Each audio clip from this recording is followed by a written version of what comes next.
자, 오늘 이제 문제풀이반 처음 하는 날인데요. 우선 거기 그 자료 OT 한 장짜리에 보시면은 뒤에 그 진도를 좀 이렇게 써 놓은 건데요. 요거는 이제 크게 써 놓은 거고요. 이게 이제 문제를 보시면 알겠지만 오늘은 그래도 앞에이기 때문에 문제가 특별히 이제 뭐 요즘 하는 말로 융합형 문제가 아직 아니라서 좀 그렇긴 한데요. 그러니까 크게는 이렇게 써 있는 정도의 뭐 교육 과정이다 그러면 교육 과정이 이제 큰 핵심을 두고 하는데 그 안에 지금 뭐 심리나 교수 학습 이론이나 뭐 평가나 이게 안 들어갈 수가 없어요. 그래서 결국에는 다 이제 좀 섞이게 되는 거니까 막 이렇게 무자르듯이 자를 수는 없어요. 근데 이제 오늘은 처음이고 하니까 그 전체적인 이 그 수학의 특성하고 수리 철학에 대한 부분을 가지고 이제 하는데 문제 보시면 이제 뭐 지도서와 갖고 그 지도하는 것도 있고 그 다음에 이제 뭐 수리 철학하고 연결지는 것도 있고 이제 짬뽕 말하자면 짬뽕이 돼요. 그래서 이제 그건 좀 감안하시고요. 그게 이제 실제 문제 풀이가 되는 거니까 뭐 그냥 이론 확인하기 위한 문제는 뭐 기입형 수준으로 그냥 딱딱 이렇게 끊어지는 건데 그런 거는 이제 사실 기본 이론 하면서 우리가 많이 했기 때문에 이제 그건 참고만 하시고요. 그래서 뭐 요번 아마 뭐 주죽게 하다 보면은 막 과정하고 뭐하고 섞이고 뭐 그리고 따지고 보면은 이제 교육 과정은 다 포함이 되는 거고 평가도 마찬가지고 지금 오늘은 뭐 복사해드린 거 보면 쬐끔이지만 그 지도서를 보면서 해야 되는 게 대부분이고 이러거든요. 그러니까 그건 좀 이렇게 감안을 하시고요. 전체적으로 여기서 이제 두 가지만 말씀을 드리는 게 오늘은 처음이고 해서 또 굳이 이제 특별히 그 예습 겸 삼아 하려고는 했는데 오늘은 안 나가고요. 일단 그 과제물로 나가는 게 이제 논술형 있죠. 그러니까 지금 두 번, 세 번 계속해서 겹치는 유형으로 계속 밀고 가는 것 같으니까 문제 출제도요. 우리도 그 논술형 문제를 이제 그 여러 가지 막 서술형이랑 이렇게 많이 첨삭 문제를 나눠드려도 그게 다 하기도 저기 하고 그러다 보니까 이제 질적으로 좀 떨어져서 논술형 문제를 항상 이제 다음 시간부터 먼저 오늘 이제 배운 다음에 다음 시간 이제 나눠드리면 그거를 답안지하고 똑같이 해서 이렇게 다 똑같이 나눠드릴게요. 그럼 이제 거기다가 진짜 작성을 한번 해보셔서 가져오시면 되는데 이제 그거 나중에도 말씀을 드리겠지만 논술 작성하실 때는 이제 좀 이제는 좀 그러니까는 작년에도 이렇게 보니까 문제풀이반에서 좀 어느 정도 복습을 하시고 이제 모의고사반에 가서 좀 이렇게 뭐랄까 스피드한 연습도 하시고 막 총정리 마무리를 거기서 하겠다 이렇게 하니까 좀 늦더라고요. 그러니까 거기서 막 아이고 이렇게 손바닥을 치면서 막 후회하는 경우가 좀 있어서 올해는 이 7, 8월 문제풀이를 하실 때 좀 속도도 내시고 좀 그렇게 하셔야 제가 볼 때는 이제 모의고사 가서는 그 시험 가기 전에 그 준비가 완벽히 되는 거잖아요. 그래서 좀 그렇게 할게요. 그래서 우선 오늘은 좀 어렵지 않고 편안한 것들이긴 한데 그러기는 한데 일단 또 크게 보면은 가장 그 기본들이 다 깔려 있는 거잖아요. 이게 이제 베이스가 돼서 문제를 다 만들 수도 있고 하기 때문에 좀 잘 봐두셔야 되고 그 다음에 그 구성을 이렇게 보시면은 문제가 있고 뭐 이론 추가 정리도 있고 여러 가지가 있어요. 근데 그것도 너무 틀에 얽매이다 보니까 이게 막 그 편집하고 이러는데 저희가 되더라고요. 그래서 문제가 좋은 게 좋은 거니까 이제 그거에 연연하지 않기 위해서 좀 양식은 좀 뒤죽박죽 섞여 있어요. 그리고 이론을 따로 이렇게 옆에 따로 프린트 드리고 문제 드리고 이럴까 하다가 그것도 이제 해마다 이제 해보니까 정신만 산만하고 잘 안 되더라고요. 그래서 저는 특징상 이렇게 일단 우선 지도서 빼놓고 이런 추가 자료 빼놓고는 한 묶음으로 많이 드려요. 그러니까 오늘도 한 30페이지 되잖아요. 그러니까 한 묶음으로 드리는 이거를 사실은 요거만 좀 완벽하게 한다 이렇게 생각을 하시면 될 것 같아요. 그리고 처음에는 지금 요번에는 답 보시면 다 하나도 답을 그 안에 뭐 빈칸이라든가 이렇게 안 했거든요. 그래서 일부러 그런 거기 때문에 거기 빈칸을 자꾸 연연하지 않기 위하여 그래서 한번 보도록 할게요. 그러면 일단 지금 여기는 너무 쉬운 내용이니까 먼저 이론 정리 있는 데를 뭐 볼 필요는 없으실 거예요. 그런데 그래도 우리가 이제 이게 중요한 게 같이 보면서 정리해서 확인을 한 다음에 그러니까 사실 문제풀이 자체가 복습이 돼야 되는 거잖아요. 그렇기 때문에 그 하면서 정말 이게 마지막으로 본다 이렇게 생각을 하고 하시고요. 그래서 일단 수학의 특성이다 하면은 이제 전반적으로 그 7가지를 외우고 있어야 되는 거예요. 지금 생각해 보시면 아, 내가 수학의 특성하면 가만히 자려고 만약에 누웠다 이래도 수학의 특성이 뭐지? 뭐 이렇게 좀 이렇게 하면 좋긴 좋아요. 예. 그래서 수학의 특징 7가지를 기억을 하셔야 되는 거잖아요. 근데 이제 이게 사실 뭐 이걸 써야 할 입장은 아닐 거예요. 그렇기 때문에 빈칸에 이제 1번, 2번, 3번, 4개를 제가 넣어놨는데 뭐 그러니까 이런 걸 너무 급하게 하시면 안 되고요. 항상 뭐 땅의 넓이나 산의 높이 뭐 이런 건 근데 사실 이건 실용성이잖아요. 그러니까 뭐 금방금방은 하는데 우선은 그 답을 찾는 게 목적이 아니라 이제 그 적용을 시키는 게 목적이니까. 예. 그래서 땅의 넓이, 산의 높이 이런 거. 그다음에 실제 생활의 유용.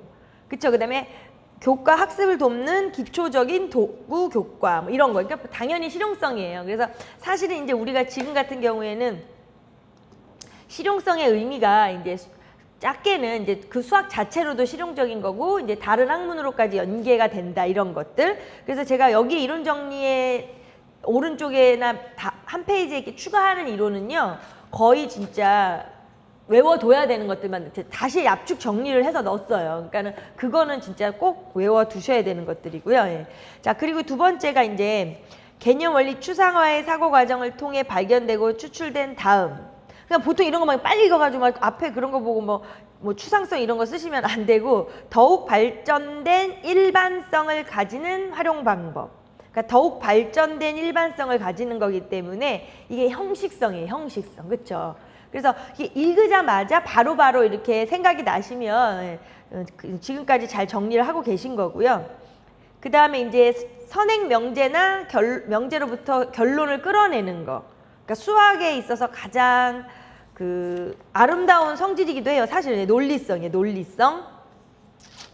그 다음에 이제 이런 것들은 되게 헷갈릴 수가 있어요. 4번은 수학적 사고 과정에서 사고의 대상이 되는 사물이나 현상을 겉모양으로 보는 게 아니라 최적의 사고가 가능하도록 본질적인 요소만 고려해서 새로이 바람직한 형태로 단순화시키는 거. 이제 이런 걸 우리가 이상성이라 그러죠. 이상성. 그러니까 그게 되게 헷갈릴 수가 있어요. 예. 그래서 그러니까 사실은 되게 이상성이 헷갈리실 때는 좀 뭐라 그럴까 좀 경제적인 성질, 수학의 어떤 되게 합리적인 성질 이런 게 있잖아요. 뭐 그런 걸 생각하시면 되고 일단 여기는 뭐 정리하면 7가지 까먹지 않게 그냥 알아두시면 돼요. 수학의 특성 7가지가 뭐다 이렇게 딱. 그러니까 하나씩 키워드만 정확히 알아두시고요. 그래서 오른쪽에 설명해 놓은 것들이랑 참고하시고.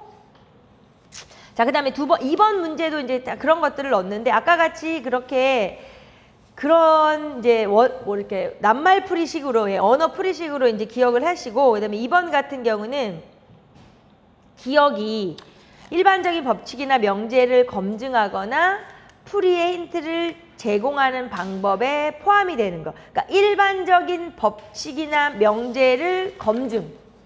그러니까 사실은 특수성이죠. 일반적인 법칙이나 명제를 검증. 그 다음에 니은은 정당성을 부여하는 전체 과정인데 그러니까 수학 개념을 만드는 거. 그 다음에 지식을 또 발견하거나 발명하는 거. 이런 전체적인 흐름에다가 정당성을 부여하는 전 과정은 직관성 및 직관성과 논리성이에요. 그렇죠? 직관성, 논리성. 뭐 이런 것들을 하면서 지금 워밍업이 되고 있는 거니까요. 그 다음에 진보주의와 관련된 게 실용성이다. 이건 뭐 다 알고 있지만 다시 한번 진보랑 관련된 건 실용성. 그리고 딘즈의 개념 형성에 있어서도 하나의 개념을 지각적으로는 다르지만 구조적으로 동치인 다양한 구체적인 자료를 제시하는 거. 그게 바로 추상성인 거죠. 구조적으로 동치인 다양한 구체적인 자료를 제시. 추상성. 그래서 이제 사실은 이제 요런 식으로 뭐 이건 이제 이론 확인 정도고요. 뭐 기입형으로 우리가 실제 시험에도 이렇게는 쉽게는 안 나오니까 확인만 하시면 되고. 그 다음에 이제 3번 문제 같은 경우 이제 볼게요. 예. 이제 이런 형식들이 이제 출제가 되거나 이런 일이 많이 있겠죠. 예. 그래서 상황이 지금 박 교사가 이제 문제를 쓰고 거기 이제 문제 1번을 보면은 뭐 용적률이라는 무슨 수식을 하나 싹 써놓잖아요. 그리고 면적이 얼마고 뭐 용적률이 B%고 대지 면적 막 이렇게 막 복잡한 식을 하나 써놨고, 그 다음에 이제 문제 2는 이제 부등식, 말하자면 뭐 분수 부등식인데 지금 계산은 우리가 하지만 이게 이제 사라지긴 한 단원이죠. 예. 근데 이걸 이제 애들이 보고서 하는 얘기, 그거를 잘 보면, 예. 문제 1과 같이 통해서 수학의 어떤 특성을 알 수 있냐고 선생님이 물으니까 애들이 이제 수학의 뭐에 대해서 확실하게 이해할 수 있을 것 같대요. 예, 가영이 말이. 그 문제 1 같은 걸 자기가 보면, 예. 그러니까 이제 선생님이 뭐 그래 뭐 수학이 재미없고 이런 거지만 이런 걸 알아가면서 이제 재미있어진다 이렇게 얘기를 하죠.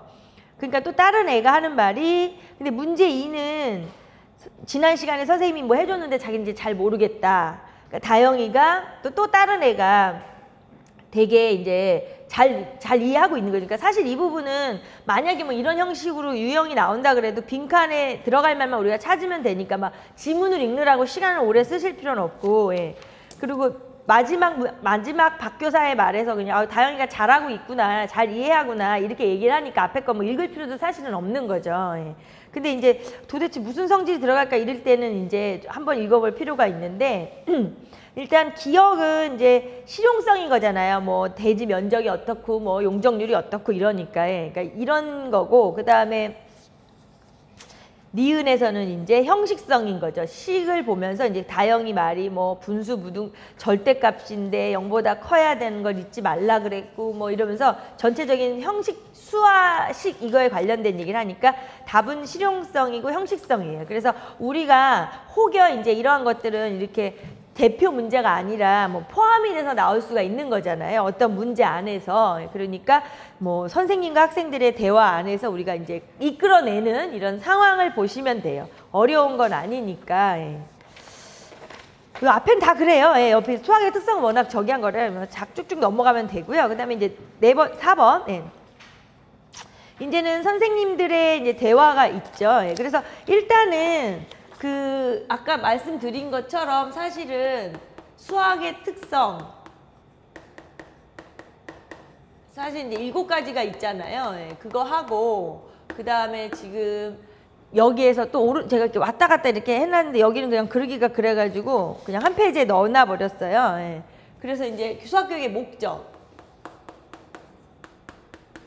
이거는 맨날 우리가 공부 처음 할 때는 사실은 이제 맨날 나오는 거잖아요. 그러니까 그래도 잘 기억은 해둬야 되니까 그 4가지. 그러니까 사실은 이게 제목만 알아도 뭐 부족하진 않아요, 그렇죠? 그러니까 실용성, 그 다음에 정신도야적, 그 다음에 심미성, 뭐 문화성, 뭐 이런 문화적 가치, 문화성, 심미성, 심미적 가치 뭐 이렇게 다 괜찮아요. 그래서 좀 구분해야 될 것들이 헷갈리시면 안 되니까 사실은 실용성은 이제 안 헷갈리죠. 그리고 정신도야성도 고등 사고 능력을 키우는 게 수학의 가장 그 고유한 어떤 특징이잖아요. 아름다운 성질이니까 그거고, 그 다음에 이제 심미적 가치는 사실은 어떻게 보면은 실용성에도 포함이 되는 거죠. 일상생활에서의 뭐 도형이나 건물이나 고대 이런 걸 보고 우리가 느끼는 거니까. 그 다음에 이제 그 어떤 때는 이제 지문이 나오면 그 심미성이랑 문화성을 또 헷갈려요. 예. 그러니까 이제 그거는 사실은 이제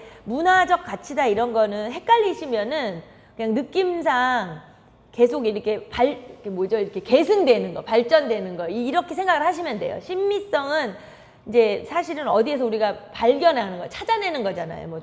뭐 피라미드다, 아니면 뭐 고대 어디의 건물이다, 아니면 뭐 황금 분할이다, 뭐 이런 것들에서 찾아내는 거니까 심미성은 그쪽으로 자꾸 기억을 하시고, 그 다음에 문화적 가치는 이제 계속해서 역사적으로 흘러오는 거, 그 다음에 정신도야성은 고등 사고 능력, 그 다음에 뭐 실용성은 그렇고, 이렇게 해서 정확하게 사실은 그 7가지, 4가지 이렇게는요 기억을 그러니까 제가 여기 지금 판서하는 것들은요 암기해야 돼요. 그러니까 이제부터는 사실 외워야 되는 거기 때문에 외우고 있어야 돼요. 이렇게. 그래서 기억을 꼭 하시고요. 자, 그럼 이제 이 머릿속에 실용성, 정신도야, 심미, 문화 이렇게 가지고서 그 선생님들의 대화를 보면, 그러니까 이 대화도 마찬가지예요. 뭐 지금 우리가 뭐 대각선으로 이렇게 뭐 읽는 것처럼 애들 빨리 읽는 것처럼 사실 여기서 이제 핵심만 찾으면 되는데, 뭐 이제 박 교사가 뭔가 말을 던지죠. 학생들이 형식적인 문제가 많아서 얼마나 도움이 있어 답답하고 뭐 이제 얘기를 해요. 말을 띄우면서 이제 문제를 하나 보여줬죠, 밑에. 그 문제 그런 걸 다 보고 그럴 필요는 없고요. 예. 그 다음에 이제 나머지 4명의 교사가 자기도 뭐 그렇게는 생각을 하는데 중요한 말이 성적을 위해서 수학이 필요하다고 이야기할 수도 없는 노릇, 애들한테. 그치? 없는 노릇이고, 그렇다고 맨날 문제 보면서 실용적이야, 실용적이야 이럴 수도 없고, 이제 교사가 힘든 거잖아요. 예. 그 다음에 이제 남교사는 뭐 공감하고 어쩌고 저쩌고 막 하다가, 중간에 보면 하지만 형식적인 문제를 해결하려면 학생들이 고민, 사고, 추론, 이해 이런 활동이 필요하지 않습니까? 이러면서 이런 활동은 수학이 아니면 전혀 할 수, 이게 되게 이 사람 말이 수학이 아니면 전혀 할 수 없다고 본대요. 나교사는. 예. 뭐 이제 다교사가 뭐라고 얘기를 하니까 라교사가 뭐 자기도 어렸을 때 이렇게 했는데 고민 뒤에 해결될 때, 고민을 한 뒤에 해결이 되면 뭔가 쾌감을 느꼈던 것 같다 이거죠. 예. 그러니까 이 사람들이 지금 잘못하면은 막 그럴 수는 없는데 이제 되게 어렵고 기호가 많고 수식이 많은 형식적인 문제들 같은 거를 주제로 하면서 얘기를 나누어서 그렇지, 여기에서 이 사람들이 모두 동의하는 가치는 4가지 중에 2번이죠. 정신도야적 가치. 그러니까는 되게 이제 수학이, 나교사가 아까 그런 말을 하죠. 예. 수학이 아니라면 할 수 없다는 이런 고유의 되게 좋은 성질이고 고등 사고 능력이에요, 말하자면. 그리고 자기도 어렸을 때 그랬다고 라교사가 이야기하죠. 자, 그래서 일단 4번 같은 경우에는 수학의 뭐 가치는 정신도야성을 쓰시면 되는데, 근데 지금 또 하나 문제가 있어요. 그리고 이제 간단히 그걸 뭐 설명을 해라 이런 거. 예, 그러니까 이제 이런 것들을 암기하거나 이제 뭐 나중에 답은 다 드릴 건데요. 일단 우선은 단답형으로 말한 거는 이제 정신도야적 가치가 되고요. 정신도야성이 되고, 그 다음에 이제 그거에 대해서 이제 간단히 설명해라 뭐 이렇게 했을 때는 약간 이제 중요한 말은 뭐냐면 아까 얘기한 것처럼 이제 수학은 사실은 좀 작성하기가 그러신 분은 그렇게 해놓으시면 될 것 같아요. 수학은 뭐 어떠한 특성이 있는 것이다 이러면 사실은 뭐 이것처럼 뭐 수학은 뭐 논리성, 직관성 이렇게 하지 마시고 그냥 아예 수학은 고등 사고 능력을 키우는 걸 뭐 위주로 지도를 해야 하는 과목이다 라든가, 어떤 이제 만약에 인간 선생님들도 그렇고 다 작성을 못 하시겠으면 수학에 대해서 한 줄만 이제 언급을 하세요. 수학은 어떤 아니면 뭐 수학은 지금 여기 얘기한 것처럼 정신도야적인 가치의 기준을 두고 가르쳐야 한다.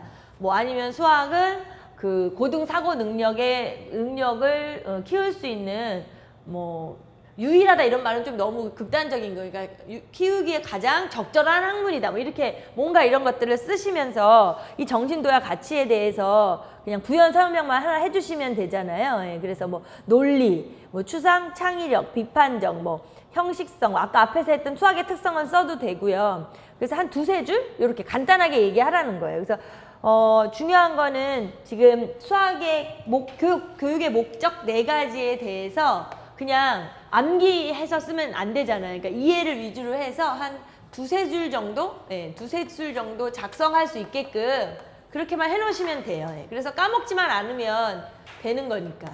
그리고 아까 여기 수학의 특성은 핵심 키워드 있잖아요. 뭐 실용성에서 해당하는 거, 뭐에서 해당하는 거, 이렇게 핵심 키워드하고 짝을 지어서 딱 기억해 놓으시면 돼요. 그래서 그냥 핵심 키워드하고 해서 7가지 딱 짝 지어 놓으시고, 그 다음에 수학교육의 목적 4가지는 최소한 이렇게 그냥 간단하게 한 2-3줄 정도 이렇게 쓸 수 있게끔만 정리를 해 놓으시면 돼요. 지금 뭐 이론서라든가 보셨던 이론서라든가 신론이나 이런 걸 보면 이제 장황한 설명들이 많잖아요. 그러니까 그걸 지금 다 가져갈 수는 없어요. 이제는 문제풀이 들어와서는 좀 버릴 건 버리고 내 거로 완벽하게 만드셔야 되니까 그렇게만 하시고요. 예. 그래서 일단 그거예요. 일단 2가지.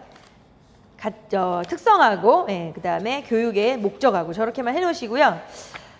자, 그리고서는 이제 수리 철학이 바탕에 깔려서 우리가 사실은 이제 뭐 뒤에 뭐 무슨 문제를 풀어도 이게 어떻게 보면은 다 베이스로 깔리기에 좋은 단원이잖아요. 수리 철학이. 그러니까는 사실은 어떻게 보면 진짜 잘 정리를 해둬야 되고, 또 어떻게 보면 아닌 것 같고 참 그렇긴 해요. 근데 고전적으로는 되게 중요한 파트이긴 해요. 예. 그래서 앞에 거긴 제가 다 정리를 해드린 건데 우선 그래도 가장 지금 아무도 다들 안 까먹고 기억하고 계시는 거는 제가 볼 때도 일단 크게 절대주의하고 이제 상대주의를 구분하고 계시면 되고요. 그쵸? 예. 그래서 절대주의하고 상대주의에서 이제 플라톤에서 이제 비유클리드 기하가 출현하게 되면서 논리, 직관, 형식주의에서 가장 그 주의들이 말하고자 하는 특성, 그거만 이제 정확히 구별을 하시면 될 것 같아요. 그러니까 수리 철학에서는 그러니까 그 표가 좋긴 좋아요. 지금 나눠드린 표에서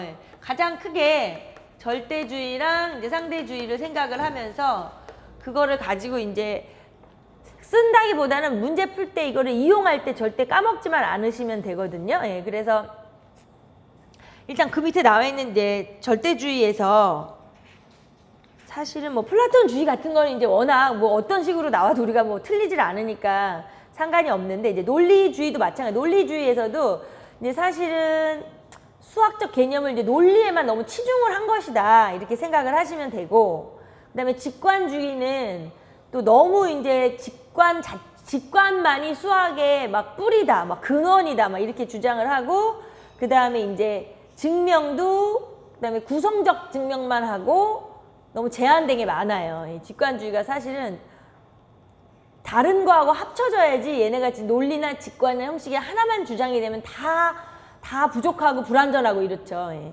자, 그다음에 이제 형식은 기호 조작에만 관심을 갖는 기호 조작, 무모수성 완전성을 보장하는 수단이다. 뭐 그러니까 수학 자체가 그냥 무의미한 형식 체계다. 막 이런 것들 있잖아요. 그러니까 지금 제가 말씀드린 그 표에 있는 몇 가지 단어들, 그냥 그런 것들만 정확히 기억을 하면서 절대주의, 상대주의로 나누었을 때의 절대주의에 해당하는 이런 고전적인 수학, 그 다음에 이제 상대주의에 해당하는 최근까지도 계속 되어가고 있는 중경험주의, 구성주의, 그거만 정확히 구분을 하시면 돼요. 예. 그러니까 이 흐름을 놓치지 마시고요. 정리는 좀 되어 있으실 테니까. 예. 그리고 뭐 아니신 분도 상관없어요. 만약에 지금 이제 이걸 처음 보거나 이래서 내가 여기가 좀 낯선다 하시는 선생님들은 우선은 이 문제 푸는 데 있어서 거기 이론을 한번 먼저 읽어보시고 문제 푸시면 될 거예요. 예. 자, 그 다음에 이제 뒤에 보시면 그래서 자세하게 제가 정리를 해놓은 것들이에요. 이제 중경험주의에 대해서. 근데 이제 그래도 제가 거기 밑줄 쳐놨죠. 경험적인 기원, 뭐 경험적인 타당성 이런 게 있는데 우선은 그 첫째, 둘째, 셋째에서 그 경험적 첫째 옆에 보면 밑줄을 그냥 쳐놓을게요. 경험적 근거와는 반대로 이론적 근거에 의해서 인정이 되고 이론적 지식인 수학 계산법의 바로 밑에 줄에 의해서 성립하는 거.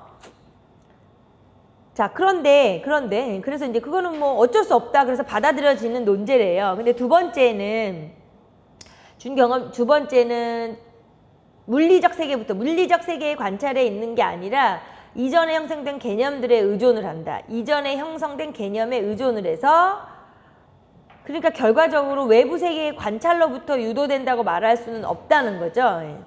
근데 그 부분은 이제 받아들여지지 않는 게 바로 밑에 이제 라카토스가 이러한 경험주의를 수학 형성에 접목시켜 준경험주의를 말하자면 수리철학으로 개발하였다 이렇게 나와 있는데 준경험주의를 이제 주장을 한 건데 준경험주의는 수학의 실제성을 동글뱅이 쳐놓으시고요. 실제성을 강조하는 되게 그 당시의 기준으로 봐야죠. 지금 되게 막 새로운 거죠. 새로운 한 분야가 된 거죠. 실제성을. 예. 그래서 이러다 보니까 그 경험주의에서 주장하던 것들이 다 준경험주의에서 이렇게 오케이 한 건 아니에요. 예. 그 필요한 것들만 좀 가지고 새로운 그래서 준경험주의가 되는데, 그래서 준경험주의다 그러면 사실은 이제 준경험주의에 대해서 좀 정리 좀 해봐 이러면 다음 페이지에 보시면 이제 5가지 이렇게 적어놨어요. 예. 그러니까 그런 것 중에서 사실은 첫 번째 지식은 수학적 지식이 오류 가능하고 수학은 가설적 영역이고 뭐 역사가 중심이고 비형식적 수학의 중요성이 강조되고 그 다음에 다섯 번째 창조 이론 포함 발견의 논리, 발견술 뭐 이런 식으로 사실은 이제 준경험주의 특징을 말해라 그러면 그 정도로 기억을 하시면서 좀 작성하실 수 있으면 되니까 뭐 어려운 것들은 아니에요. 일단 뭐 중개 엄지 특징을 써라 이런 게 시험에서 우리의 발목을 잡진 않을 거고, 뒤에서 보시면 이제 문제 유형에서 이걸 어떻게 실질적으로 지도하고 해석하는 게 더 많이 뒤에 문제 있거든요. 그래서 그게 지금 더 중요한 부분이에요.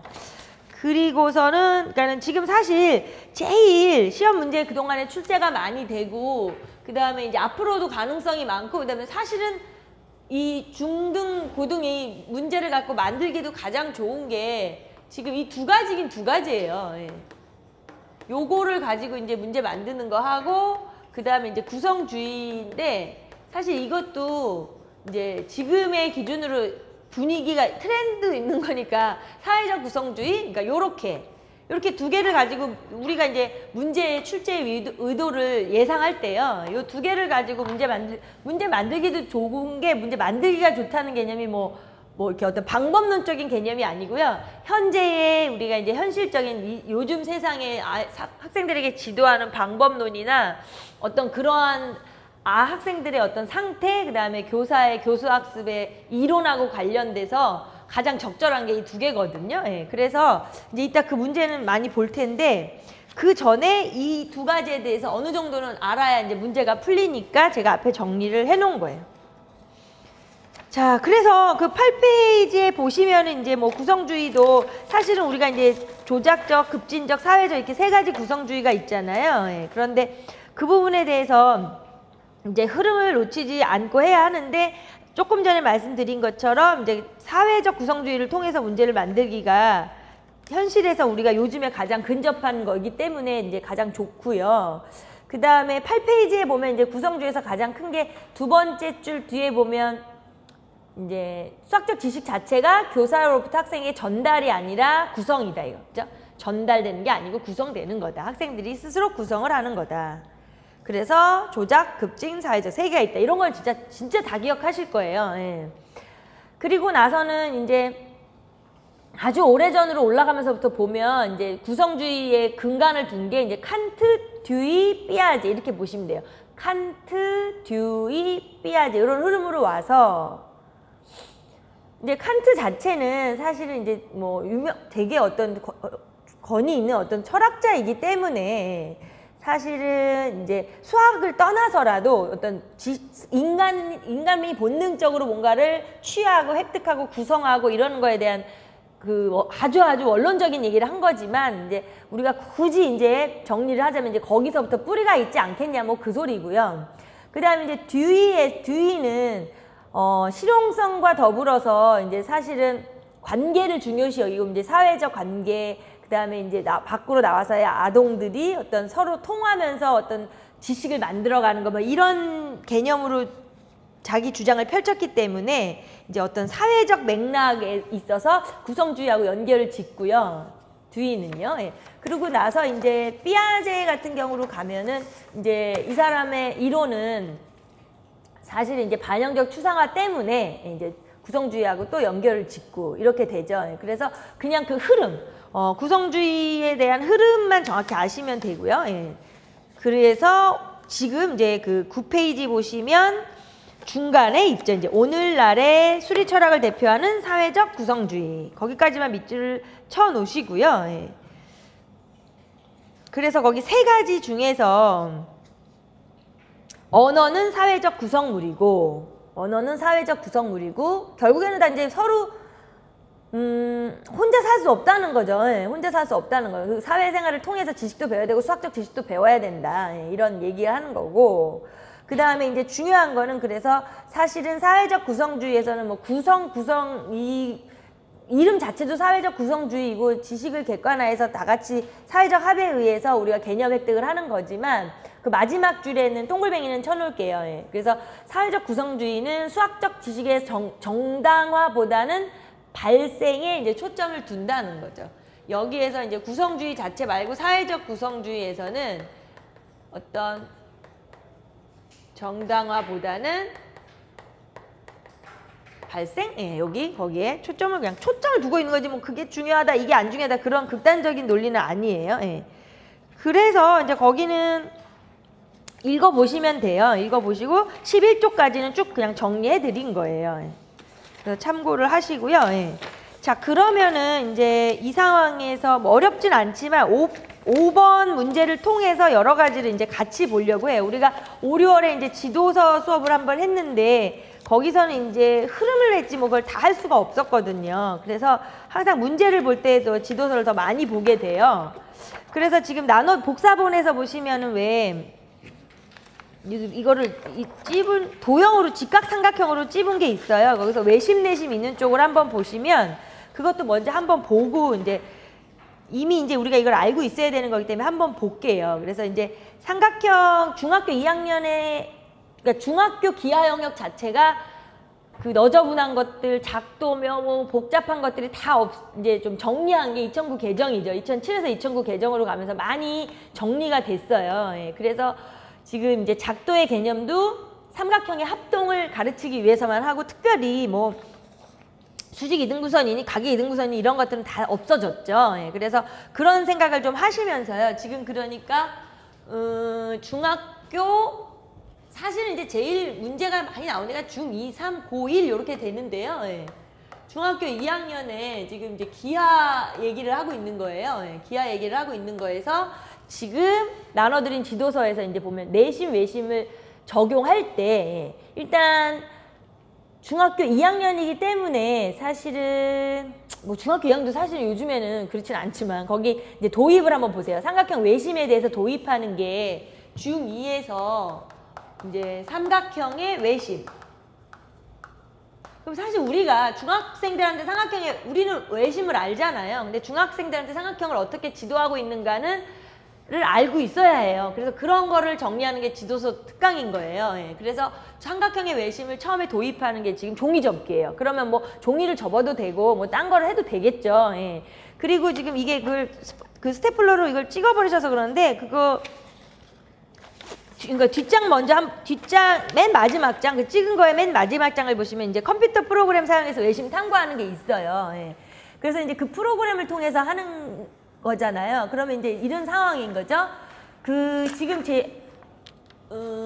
여기서 예, 종이 접기하고요. 종이 접기. 그다음에 이제 여기서 이제 공학적 도구죠. 예. 공학적 도구 이제 이렇게 있어요. 예. 그러면 뭐 교사의 선택이 될 수도 있고 학생들의 상태에 따라서 될 수도 있는데 중학교 2학년이면 지금 사실은 뭐 충분히 프로그램이나 이런 걸 작성해서 할 수 있기 때문에 어떤 현실적으로 이게 더 나을지도 몰라요. 그렇죠? 그래서 이제 우선 지금 이제 삼각형의 외심을 도입하는 게 이제 종이 접기를 통해서 도입을 하면서 그 뜻, 성질, 정의 이런 도형의 뜻, 성질, 정의 이런 거에 연연하지 않고 우리가 이제 여러 가지 성질들을 학생들 스스로 뭐 의사소통을 하거나 토론해서 구성해내는 이런 거기 때문에 사실 기하 영역 학습에서도 구성주의가 되게 좋은 거죠. 문제를 만들기엔 좋고요. 그리고 그 밑에 지금 지도서에 컴퍼스 밑에 있는 거 있죠? 내용 밑줄 치시면서요. 뭐 삼각형의 세 변의 수직 이등분선이 한 점에서 만나고 꼭지점의 그 점에서 세 꼭지점에 이르는 거리가 모두 같다는 것을 확인할 수 있다. 지금 이게 외심의 그 성질을 탐구하는 거예요. 그래서 그 밑에 그 박스 이렇게 치시고요. 이게 이제 어떤 연역적인 증명을 하는 게 아니라 다음 페이지까지 이어지는데 우리는 그게 뭐 증명을 할 건 아니니까요. 그거를 시험 문제에서. 예. 그래서 그 다음에 이제 이런 걸 통해서 탐구를 하다가 그 다음에 이제 외심의 성질을 탐구하는 상황이 지금 2009부터 해서 우리가 여기를 굳이 뭐 연역적 증명해서는 안 된다 이건 아니지만 사실은 굳이 연역적 증명이 아니더라도 어떤 하나의 정당화를 시키는 과정이에요. 그게 지금 박스 쳐놓으시면 그래서 정당화 시키는 그 과정은 이제 뭐 삼각형의 합동을 통해서 하는 거잖아요. 예. 그래서 그렇게 가면서 이제 이 다음 쪽에 보시면 예제 1번이 조금 형식적 연역적 증명이 되는 거예요. 네. 이거는 이제 어떤 외심의 성질을 탐구하는 하나의 정당화다 이렇게 인 거고요. 뒤로 넘어가서 이제 흐름이 이렇게 한 다음에 예제 1번으로 나와 있죠. 지금 지도서에는 이 예제 1번은 이제 살짝 연역적 형식적 이제 어떤 증명이라고 하는 이제 중학교 2학년이기 때문에 막 형식적 증명 이거보다 이제 형식적으로 정당화를 시키는 거예요.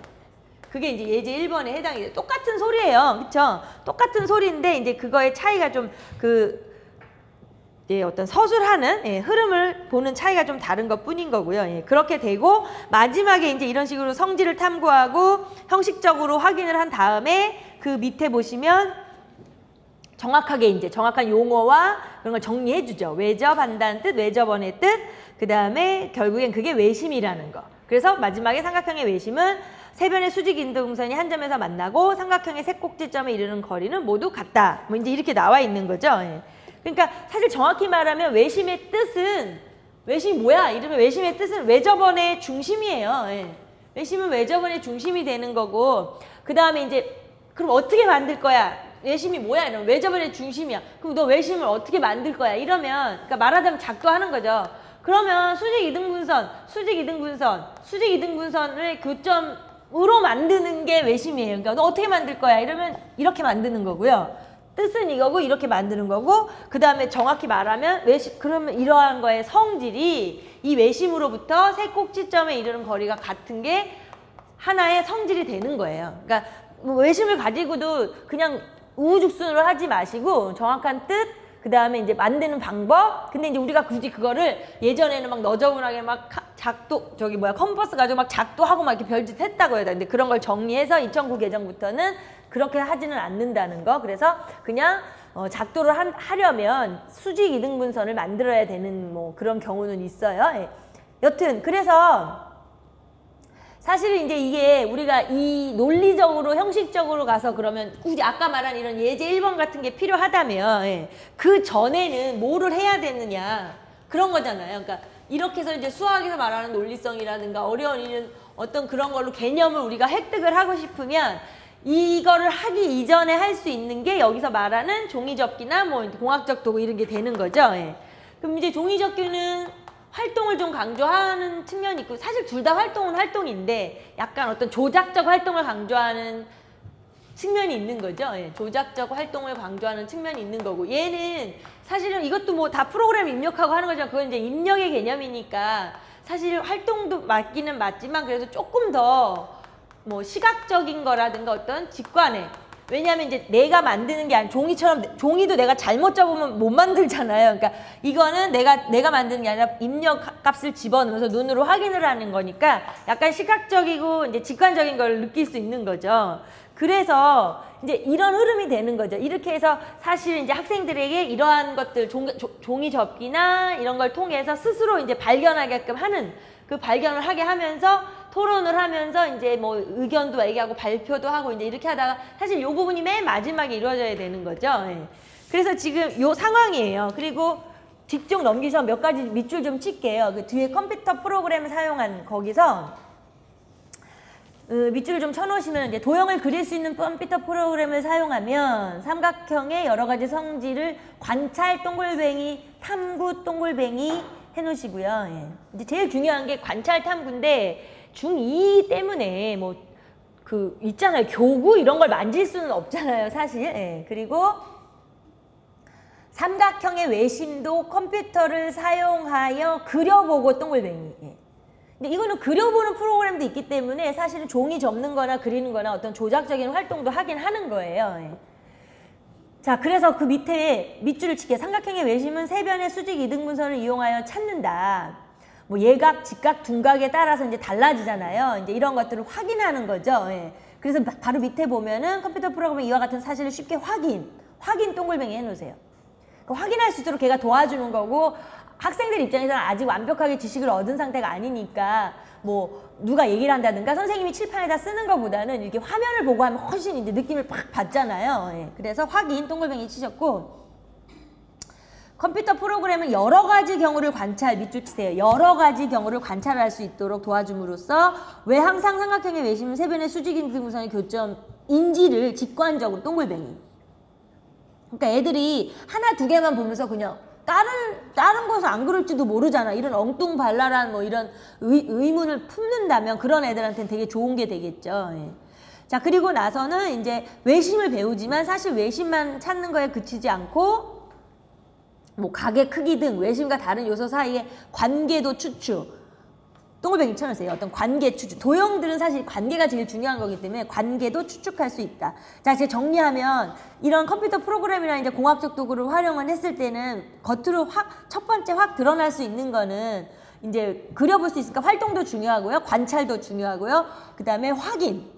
그 다음 관계 추측. 활동, 관찰, 확인, 관계 추측. 그래서 보시다시피 이제 그림들 막 나오잖아요. 뭐 이렇게 그러니까 애들이 이렇게 변하는 걸 보면서 이제 점점 이제 어떤 성질들을 스스로는 내면에서 정리하고 있다는 거죠. 예.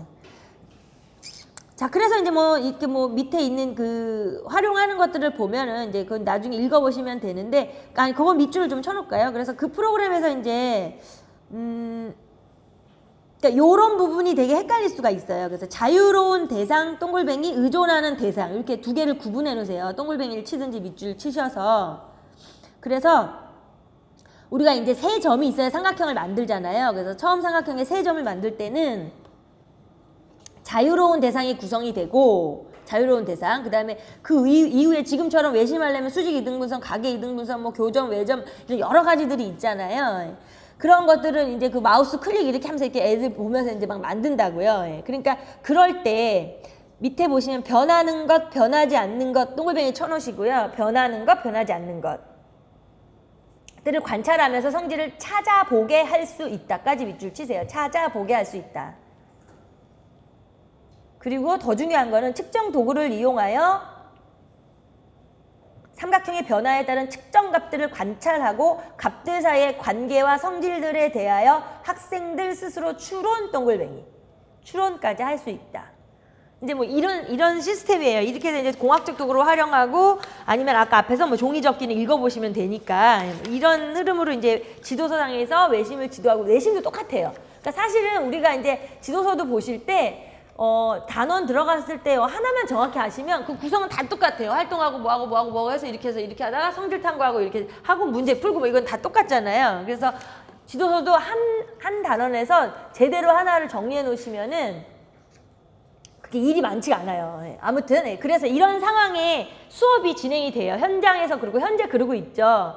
그럼 이제 5번 문제로 다시 와서, 자 이제 뭐 박 교사가 그런 수업을 계획하고 있대요. 그래서 수업이 배경이 되는 수리 철학을 써라. 뭐 문제는 이건데, 제가 지금 하고자 했던 것은 이제 이 문제를 통해서 우리가 지도서도 한번 보고, 외심을 이렇게 지도하는 것도 한번 보시고, 그 다음에 이제 공학적 도구를 활용했을 때의 그 좋은 점, 그리고 활용해야만 하는 이유들, 그걸 아까 정리한 거예요.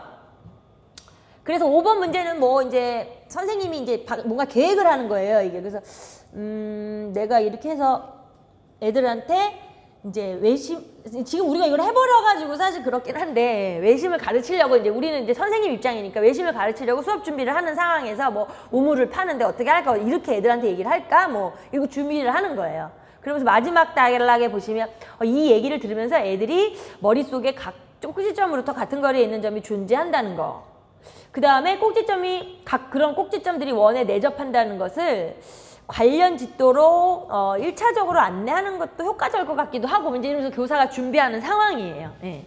그러니까는 이 베이스는 지금 외심을 가르칠 거예요. 그러니까 이렇게 준비를 하고 가서 선생님이 처음에 뭐 종이접기가 됐든 지금 공학적 도구가 됐든, 지금 이 뭐 우물 파는 얘기니 어쩌니 이건 이제 여기에 해당이 되겠죠. 예. 우물이 있단다, 얘들아 뭐 어쩌단다 이렇게 해서 화제 전환을 하면서 이제 도입을 하는 그 상황을 우물 얘기를 하려는가 봐요. 예, 준비가. 예. 그래서 사실은 이제 이 수업의 배경이 되는 수리 철학을 지금 쓰라는 거예요. 근데 우리는 이제 요걸로 인해 여러 가지를 본 건데, 배경이 되는 수리 철학은 이 선생님이 입장에서 이제 여기로 우물이라는 거를 통해서 학생들에게 도입을 하는데, 그냥 아무 얘기나 가져다 끌어다 쓸 수는 없는 거니까, 이제 여기서 강조하고 싶었던 건, 이 선생님이 하는 거는 이제 직관주의가 되겠죠. 직관적으로, 사실은 이제 직관적으로 마을 그려놓고 애들 뭐 우물이 아니더라도 그렇잖아요. 뭐 되게 조금이라도 손을 안 보려고 그러고 많이 안 움직이려고 그러고 하는 어떤 그런 컨셉으로 이제 직관주의의 배경이 되는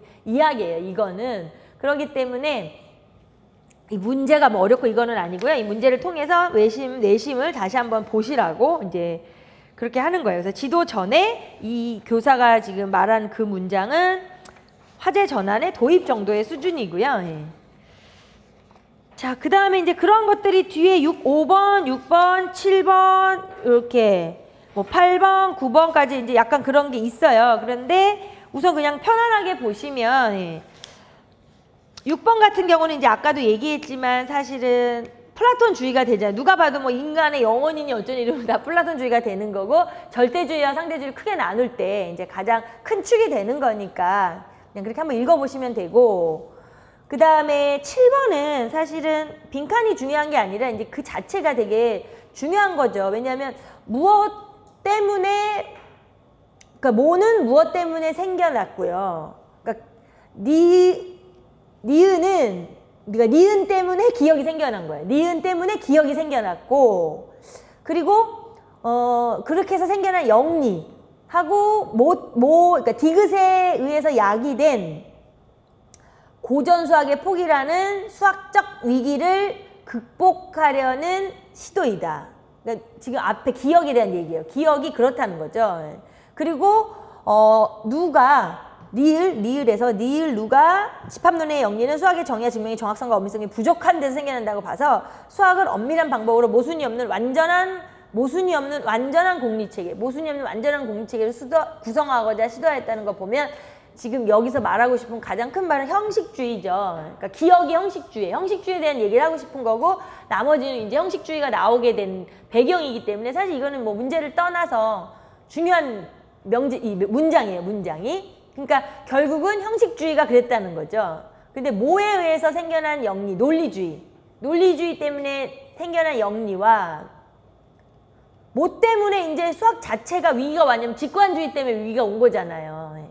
직관에 너무 치중하고 구성적 증명만 강조하고 막 이러다 보니까 그래서 기억의 형식주의, 리은의 논리주의, 디귿의 직관주의예요. 그러니까 문장을 만들어 보면 그러니까 논리주의에 의해서 생겨난 영리랑 그 다음에 이제 직관주의라는 것 때문에 고전적이고 정말 그 수학의 그 아름다운 많은 것들을 포기했어야 하는 그런 수학의 위기가 생겼는데 이러한 것들을 극복하려고 형식주의가 나온 거예요. 그렇죠? 그래서 그 형식주의에서 가장 대표적인 힐베르트가 리을에 이제 그런 식으로 시도를 했다 이 소리예요. 그러니까 사실은 하나의 지금 그게 되게 중요한 얘기가 뭐냐면 그 문장이 흐름 때문에 그런 거예요. 그러니까 그렇게 해서 제가 아까 말한 이제 절대주의 안에서 플라톤주의는 다 뭐 우리가 정리가 되어 있는 상태니까 그 다음에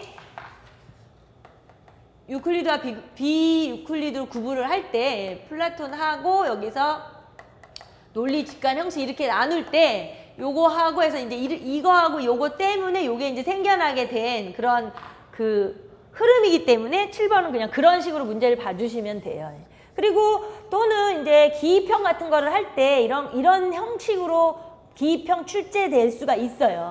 기입형이 뭐 수리 철학뿐만이 아니라 그래서 사실은 기입형 문제가 의외로 단어를 채우면 되니까 뭐 복잡하진 않지만 그 빈칸을 뚫어놓으니까 거기 들어갈 말이 아리까리 할 때가 있어요. 그래서 빈칸 문제나 기입형 문제를 위해서 우리가 이제 초반부에 칠론이라든가 기본서를 좀 여러 번 읽어봐야 돼요. 초반부에. 자, 그 다음에 이제 8번으로 넘어갈게요. 자, 여기서 8번도 이제 8번에서 이야기하고 싶은 거는 이제 수학적 지식이 어떻게 발달을 하는가라는 거를 이제 중경험주의 수준에서 말하고 싶은 거겠죠. 왜냐하면 18세기에는 뭐 어땠다. 뭐 수학자들이 이렇게 생각을 했는데 1807년으로 와서 이제 그 알맹이 내용이야. 뭐 불연속 함수를 했는데 21년으로 가서 코시가 연속함수에 임의에 수렴하는 급수의 극한은 연속이라는 또 정리를 증명을 했대요. 그리고 26년에 아벨이 그 코시의 정리에 예외가 됨을 알고 이러한 것들을 제외하려고 했대요. 또 그러면서 47년에 사이델이 연속함수에 수렴하는 급수가 불연속이 될 수 있는지 관심을 갖다가 코시 증명을 계속 주의 깊게 뭐 분석하고 공부하다가 그 증명에 평등 수렴이라는 조건이 하나 또 들어가는 거를 이제 발견을 했대요. 예. 그러니까 이제 여기서 말하는 자체가 뭐 몇 년도에 이랬고 이 흐름을 잘 봐야 되죠. 예. 그래서 원시적 추측을 제안을 해서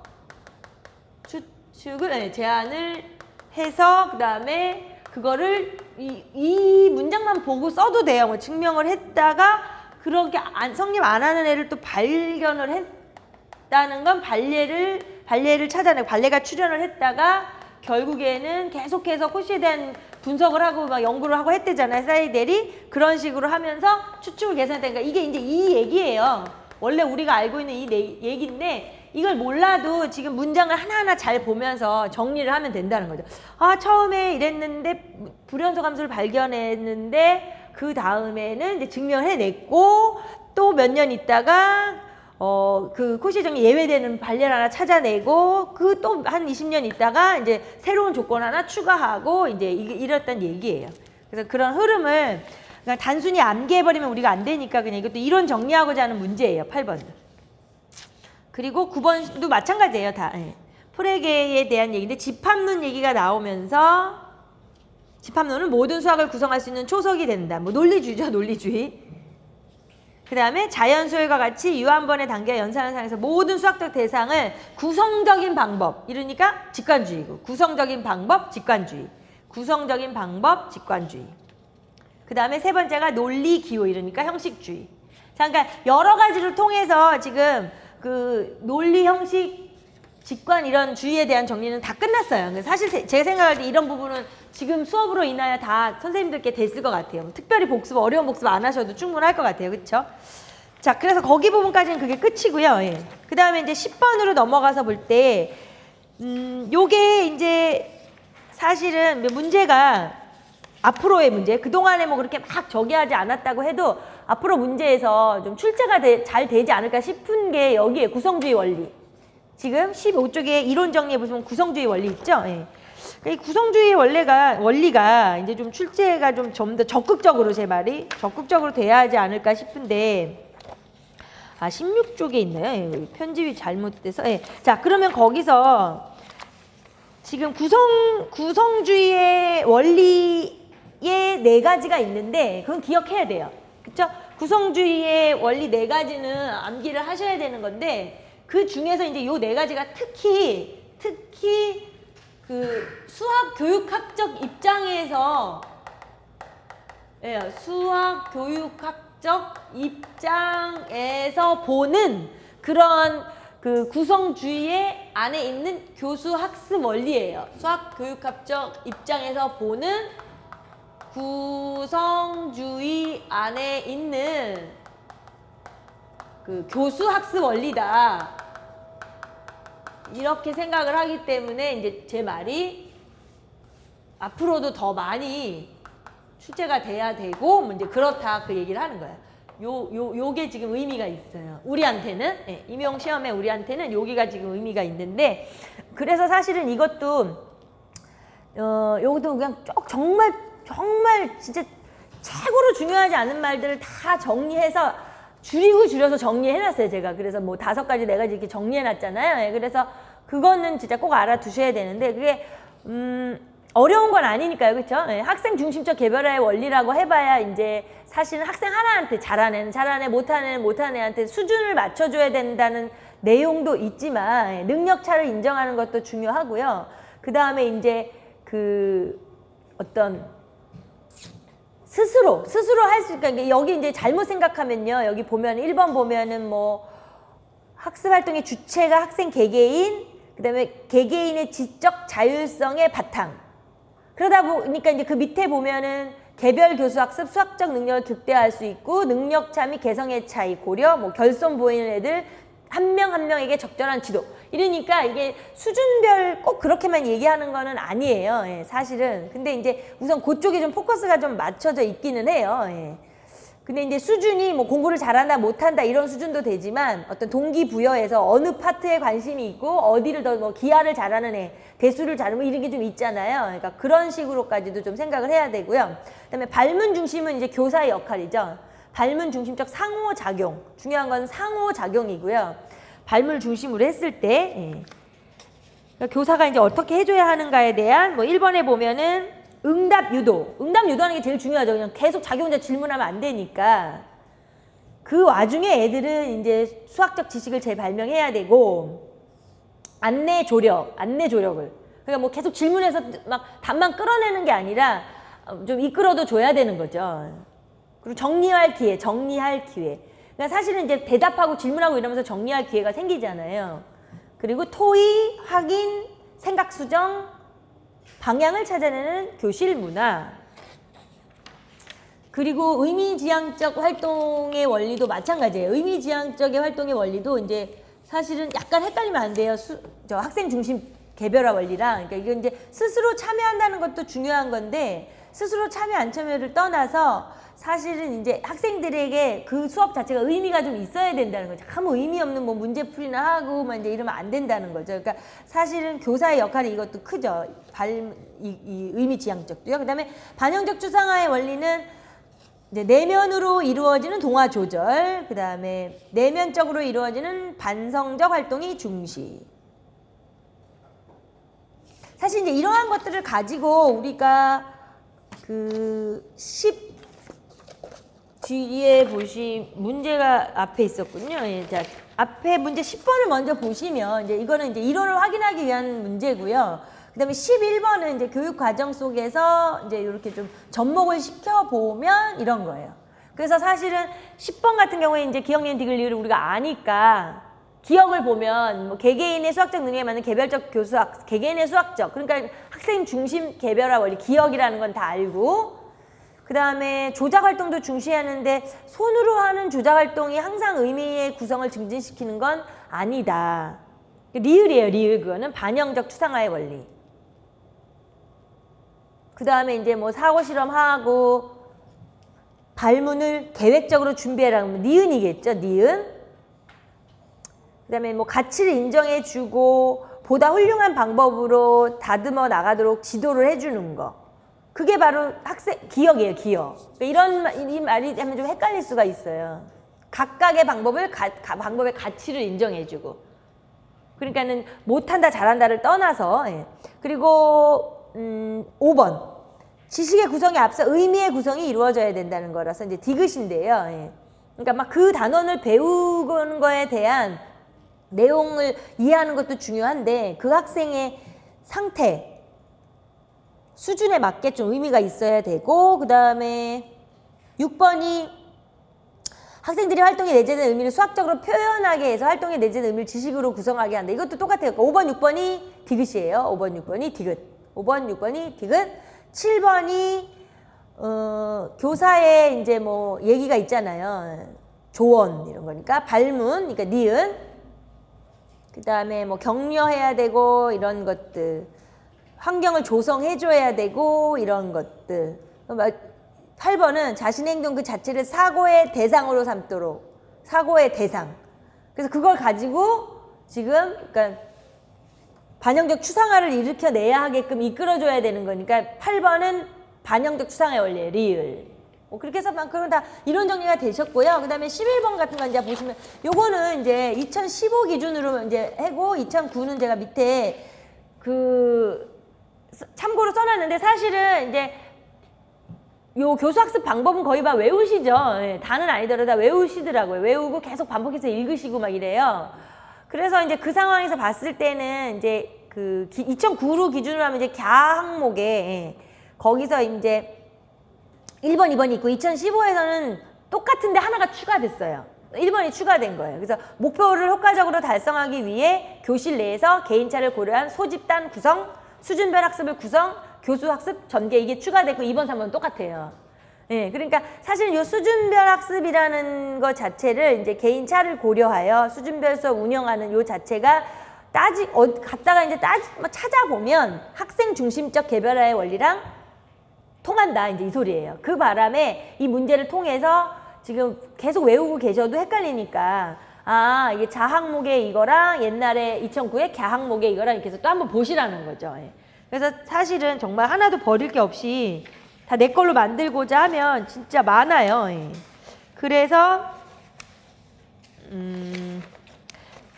네 가지가 다 있죠. 뭐 사실은 지금 얘기한 교육 과정 속에서 학생 중심 개별화의 원리 수준차도 있고 발문 중심도 있고 의미 지향도 있고 다 안에 있어요. 그래서 그러한 것들은 다 하나씩 찾아볼 거니까요. 오늘은 거길 본 거고요. 그 다음에 이제 한번 넘겨보시면은 이제 중경험주의만 이제 문제를 좀 다루기 위하여 제가 따로 이제 해놨어요. 밑에 17쪽에 또 있죠. 예, 거기 한번 보면은 그 라카토스 증명 방법에 대해서는 이제 잘 아세요. 다들 하도 이게 나오고 보니까. 근데 이제 뒤에 문제 같은 걸 제가 푼다고 해서 그 써보시라고 하면 또 그렇지도 않더라고요. 잘 그렇게 막 작성을 잘 하시고 이런 건 아니더라서 오늘은 요 라카토스를 문제 속에서 우리가 이제 원시적 추측부터 해서 추측 개선해가지고 추측을 개선을 해서 마무리하는 것까지 하는 것들을 완벽하게 했으면 좋겠어요. 그러면 더 이상 여기는 이제 고민 안 해도 돼요. 여기의 방법은. 예. 그래서 이제 그런 문제를 풀기 위하여 지금 라카토스 그 배경은 좀 알아두셔야 돼요. 배경이 지금 포퍼의 비판적 오류주의랑 폴리아의 수학적 발견술 있잖아요. 예. 그래서 그 배경은 좀 잘 기억을 해서 그러니까 사실 두 개만 말로만 기억을 해도 지금 비판적 오류주의랑 수학적 발견술 이게 이제 라카토스의 증명 방법의 배경, 중경험주의 배경을 보셔야 되고요.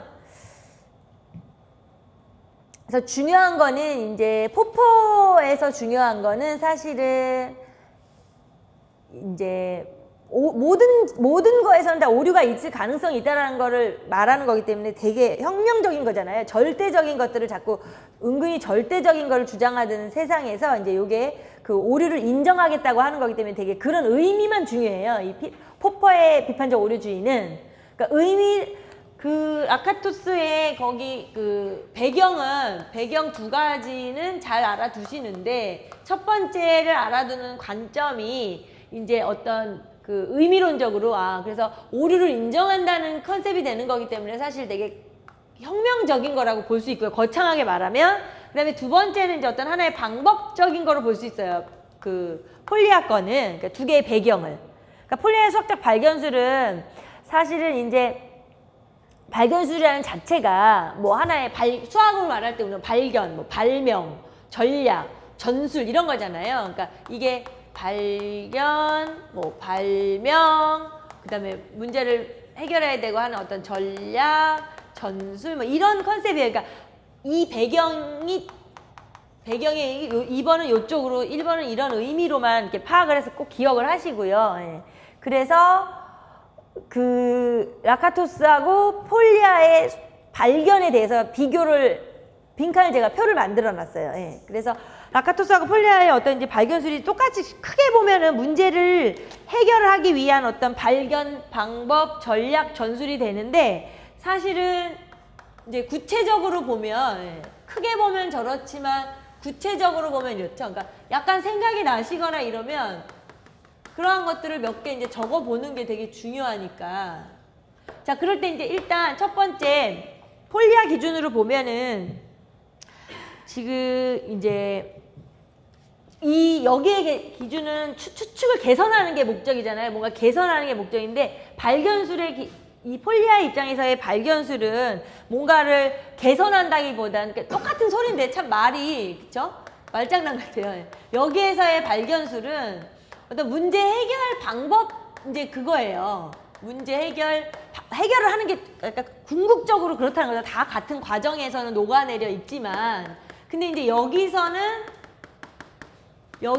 이제 추측을 개선하고 싶은 거죠. 여기서는 어떤 뭐 반박하고 발레 찾고 반박하고 그래서 이제 궁극적인 목표가 발견술의 궁극적인 목표가 여기는 추측을 개선하고 싶은 거고 그 다음에는 이제 그 발견술에서 폴리아는 문제 해결 4단계에서 그쵸? 문제 해결 4단계에서 그 계속해서 발견술에 근거해서 그 학생들 스스로가 뭔가를 찾아내고 그 과정으로 가는 과정 속에서 발견을 이렇게 뭐라 그러죠? 독려한다 그러나요? 그래서 발견을 잘 하게끔 하기 위해서 폴리아가 말하는 거는 발문이잖아요.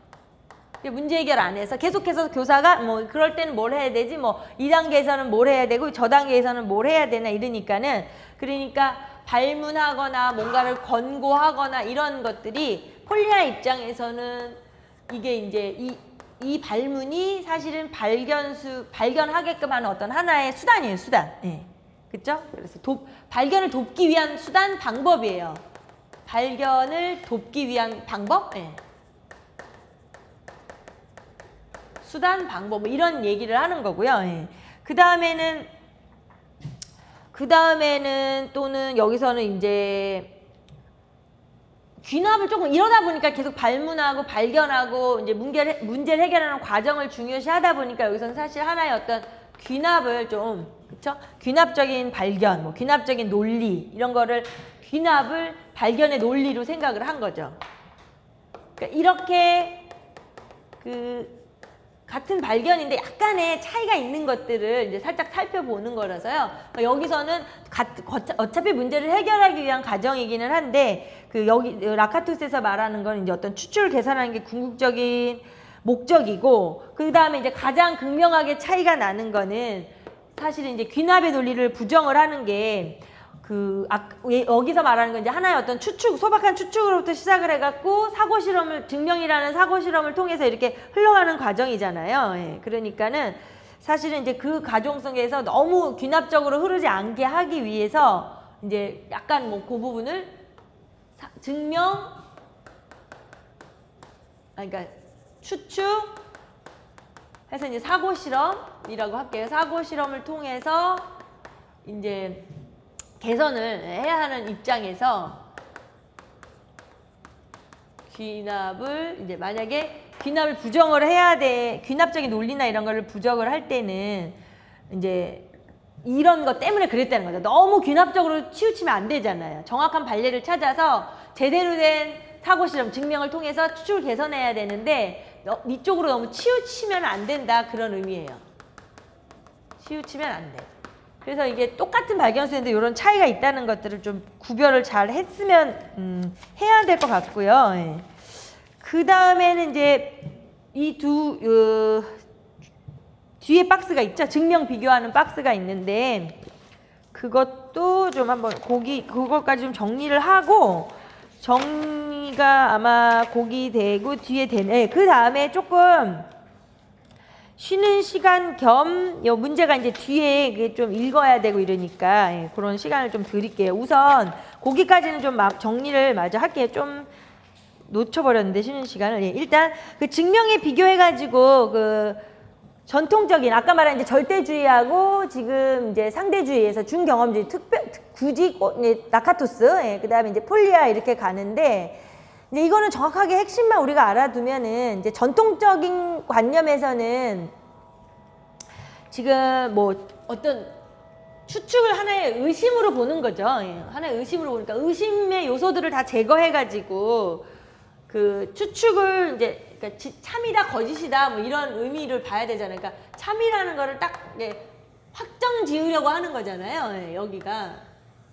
그러니까 의심의 요소를 여기에서의 증명은 의아한 거, 의문점들 이런 의심의 요소를 제거해서 어떤 추측을 확실하게 이제 추측을 하나의 정리로 확증하려고 하는 요런 게 이제 간단하게만 알면 되니까 요거는 전통적인 관점에서 증명인데 지금 라카토스에서의